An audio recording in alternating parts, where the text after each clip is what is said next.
পরিচয়। এই সংসারে প্রত্যেক ব্যক্তি নিজের পরিচিতি অর্জন করতে চান।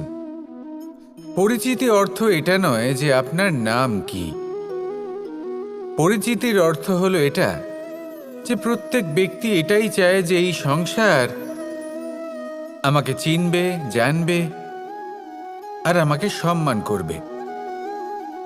কিন্তু এই সব অর্জন করার পূর্বে এটা বুঝুন যে এই পরিচিতির আসল অর্থটা কি। যদি কোনো ব্যক্তি এটা বলেন এর পরিচয় হলো এটাই যে সে একজন ধনী পিতার পুত্র, তাহলে সেই পরিচিতি পুত্রের নয় বরং তার পিতার।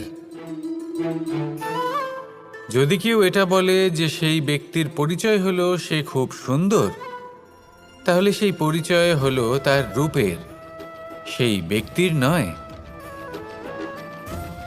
বাস্তবে পরিচয় কি? আপনার সান্নিধ্য লাভ করে কোনো ব্যক্তি কি অনুভব করতে পারে, তার কি ধরনের অনুভূতি হয়। আপনার পদ, আপনার সম্পত্তি, এই সব কিছুর ঊর্ধ্বে হলো আপনার আসল পরিচয়।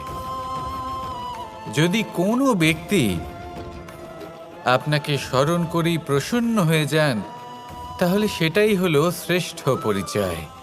তাই এই সংসারে নিজের শ্রেষ্ঠ পরিচয় গড়ে তুলুন আর আমার সাথে ভালোবেসে বলুন, রাধা রাধা।